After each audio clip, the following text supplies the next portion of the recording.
Ao mesmo tempo, também se criaram outros tipos de iniciativas além da escola republicana, como as escolas ambulantes. E tudo no mesmo sentido, de desenvolver estratégias que fizeram mais rápida essa aproximação à cultura por parte da população camponesa, mas também da população obreira que já estava nas cidades. Então, por exemplo, nas escolas ambulantes se tratava de carros com equipamentos de livros, de alto-falantes, ainda também de projeção de cinema, que procurava chegar aos diferentes povoados, onde o Estado não tinha maior presença. Também se inauguraram nesse período as primeiras feiras do livro, isso mais centralizado, mas mesmo assim com uma grande importância em Bogotá, as feiras do livro em Bogotá. Esta parte é muito importante para o que eu quero apresentar para vocês, e é o esforço dos liberais por laicizar a educação. Ou seja, além da contratação de professores de escola, principalmente mulheres, os inspectores ou os avaliadores do trabalho dos professores, antigamente era um trabalho desenvolvido pela igreja. Aí, os liberais, seu propósito foi de contratar funcionários públicos que se iam dedicar a conferir o desenvolvimento dos novos conteúdos que se proponia a transformação do sistema de ensino dos liberais. Então, além de avançar um pouco na inclusão de funcionários laicos, se incluíram também novas pedagogias.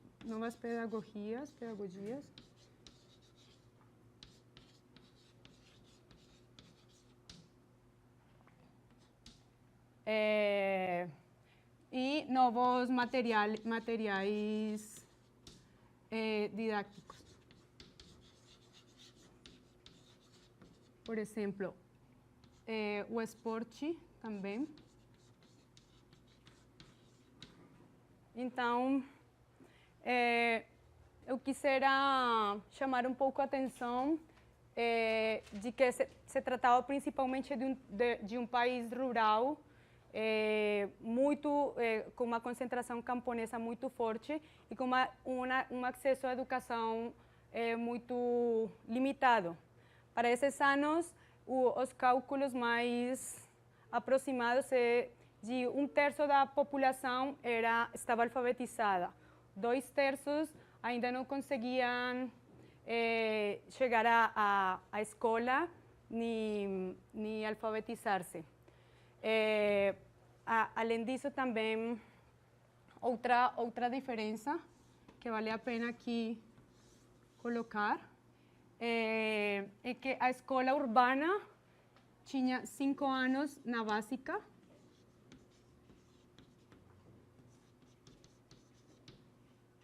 na urbana, e 3 anos na escola rural.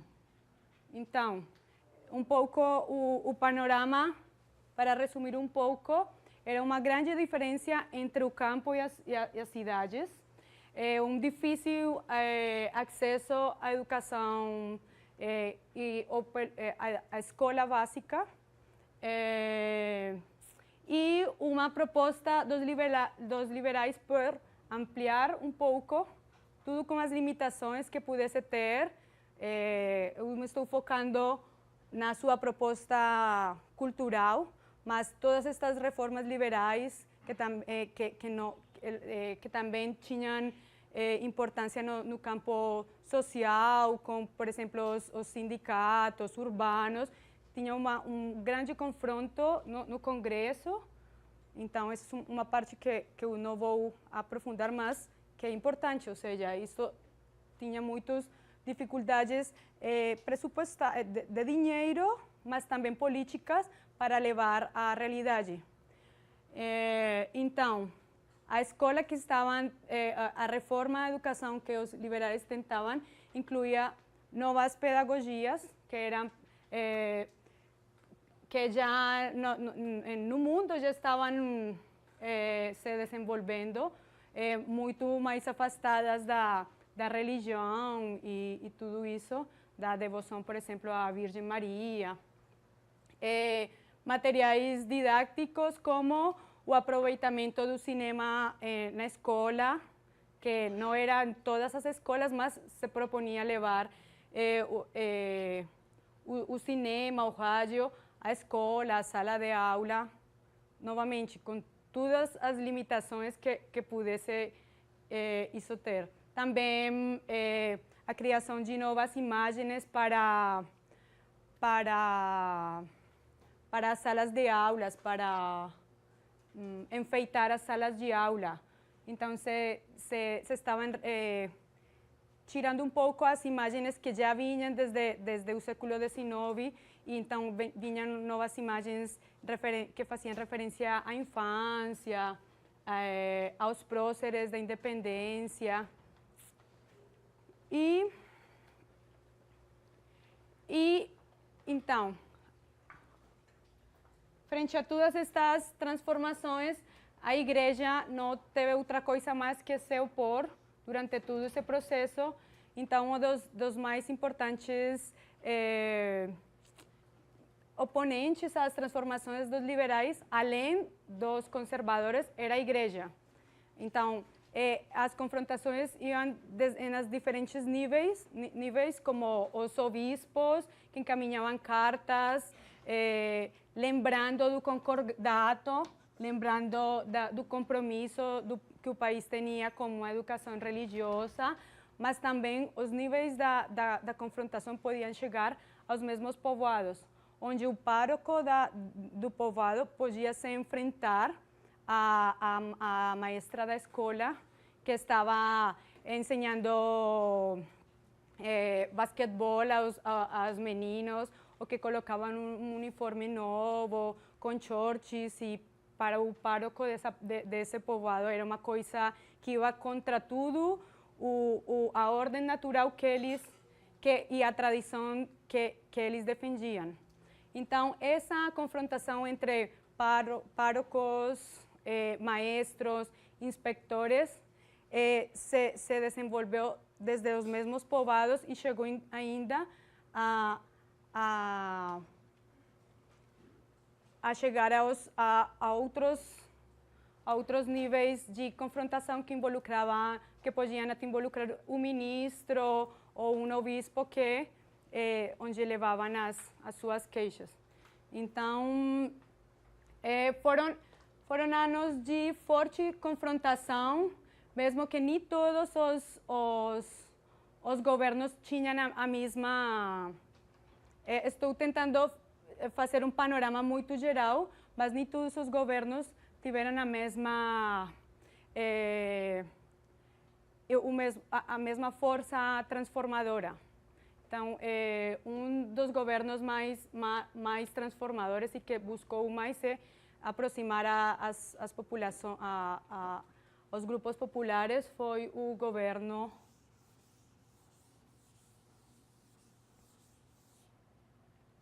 de Alfonso López Pumarejo.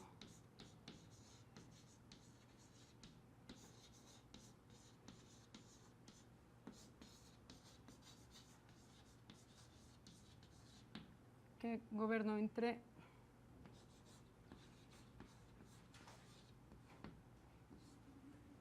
1940, si no me engano, 1944, por ahí. Y este es reconocido como uno de los gobiernos más progresistas del país e mais modernizadores. Só para resumir, su eslogan era la revolución en marcha.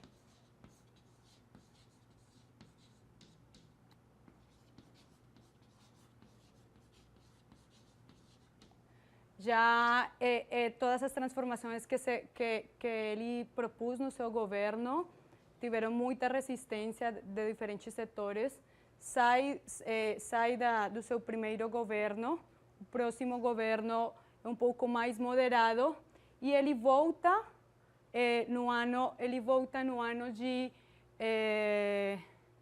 no 47, volta para seu segundo governo, e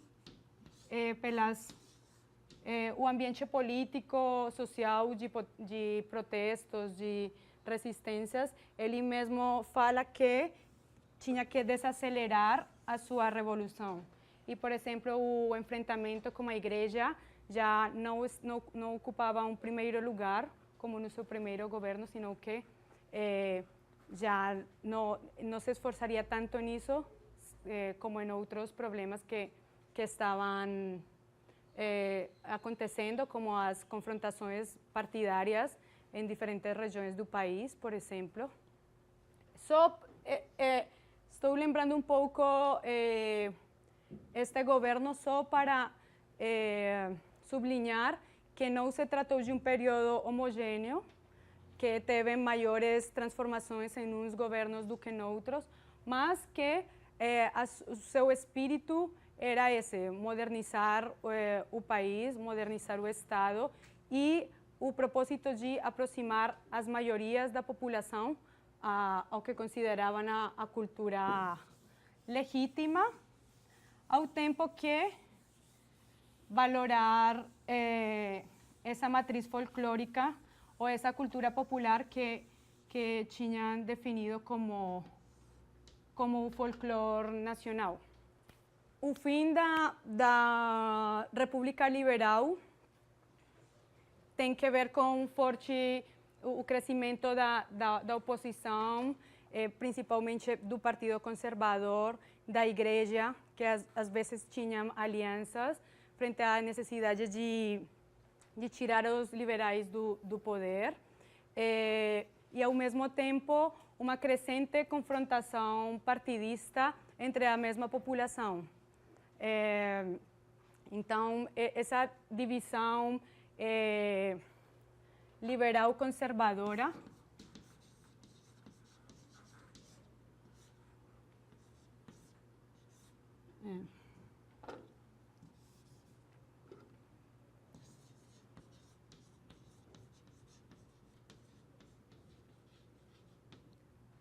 é fundamental para entender a vida política colombiana nessa primeira metade do século XX, mas na metade do século, como o crescimento das confrontações e a transformação a uma confrontação violenta, que inaugurou um período conhecido como a violência. Então, um pouco o ênfase modernizador, transformador dos liberais acrescentou também essas diferenças e formas de afiliação da população com um e outro partido. E a saída dos liberais gera que foi no segundo período do López Pumarejo, leva a muitas manifestações contra os conservadores por parte da população liberal, e logo depois a preparação para as eleições dividem os liberais. Chega um político que é muito importante para a história colombiana, que é o Jorge Eliezer Gaitán, quem vinha de de setores populares, não fazia parte das classes sociais e das famílias que vinham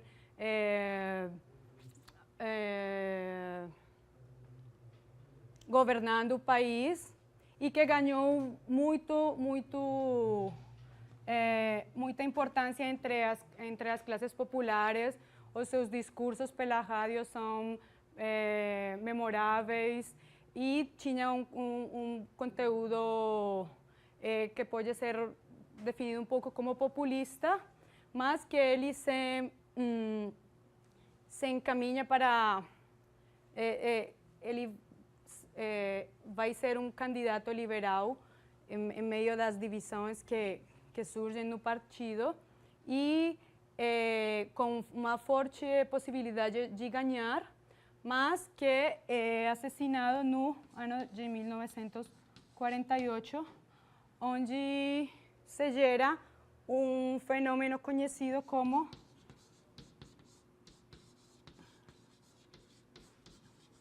o Bogotazo, o dia 9 de abril. Só lembro isto para as revoltas populares que gerou o assassinato do Jorge Eliezer Gaitán são comparáveis com as revoltas populares que gerou o suicídio do Getúlio Vargas. Uma colega do Laboratório da História da América Independente compara essas revoltas populares porque encontra similitudes em esses levantamentos. Então, aquilo que se conhece como o Bogotazo foi a queima em Bogotá do tramvia por parte dos liberais, a queima, por exemplo, dos prédios dos jornais conservadores, algumas igrejas foram queimadas e um período de forte violência que gerou uma quantidade de mortos e que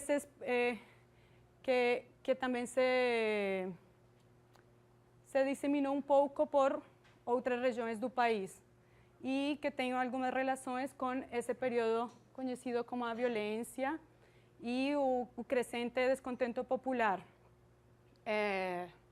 Bom, mas saindo um pouco disto,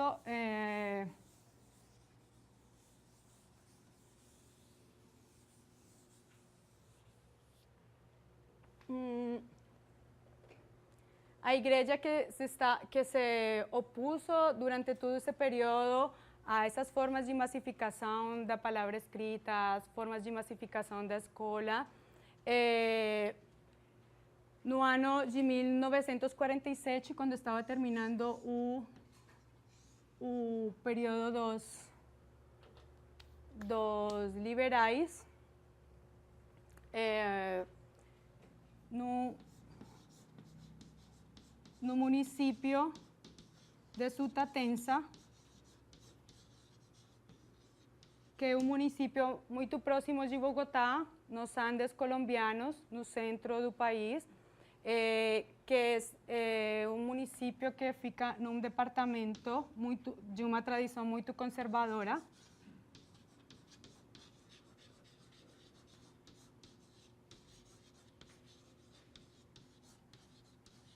No departamento de Boyacá.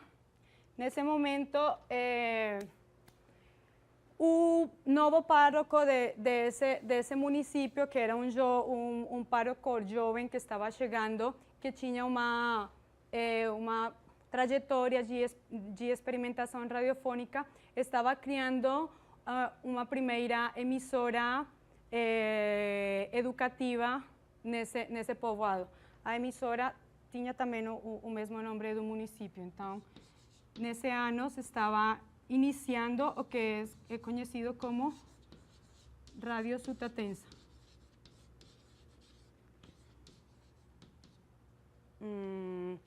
Então, o que eu quero é enlaçar um pouco esta oposição, ao mesmo tempo que a igreja se estava opondo a estas transformações,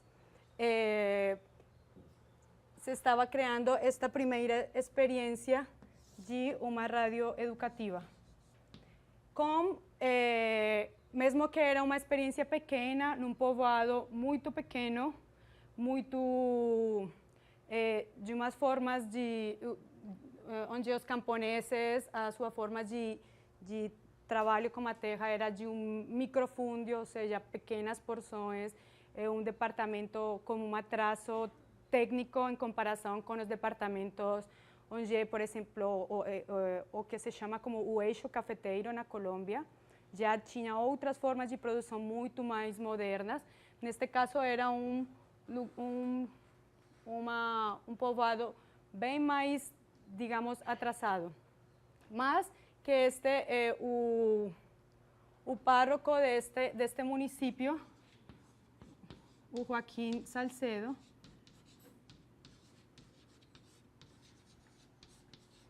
tinha a autorização do obispo que administrava essa arquidiócesis, que se chama o obispo, que foi seu maestro durante o seminário.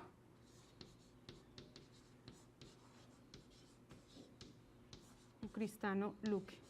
Bom, para mim não é tão importante fazer ênfase nos nomes desses personagens, mas aqui agora me vou desbruçar sobre o meu projeto de pesquisa para o mestrado. E é precisamente sobre este projeto de educação da Igreja Católica, que começou num povoado, que começou com uma experimentação do pároco com os camponeses, ele testando os seus aparelhos de radiodifusão e levando alguns receptores para as casas de alguns camponeses, e que logo depois se convirtiu num dos projetos de educação popular mais importantes da Colômbia. A partir desse período, começou no ano de 1947, mas começou a se expandir por o país a partir do ano 1953.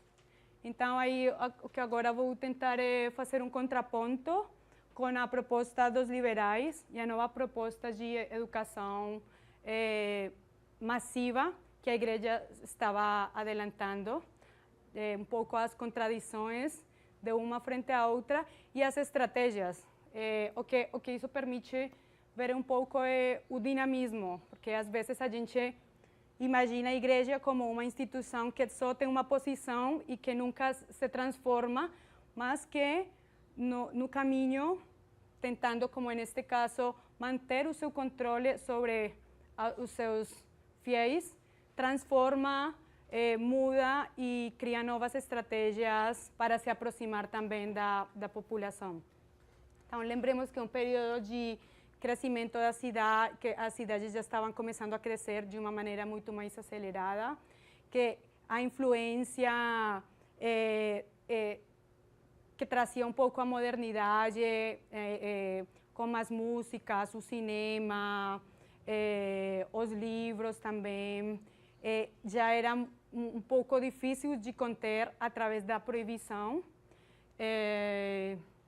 E uma hipótese que ainda não trabalhei muito, mas que é importante, e é o crescimento da violência partidária, que foi um fenômeno que ninguém imaginava que ia a ter aquelas dimensões de enfrentamentos entre um povo liberal frente a outro conservador, ou como regiões inteiras do país que iniciou nos anos eram liberais, logo depois se convirtiram um pouco a sangue e fogo, se convirtiram em liberais.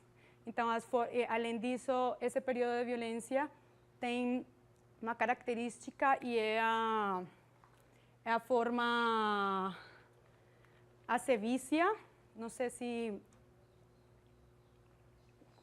essa palavra existe em português, mas a forma cruel do assassinato.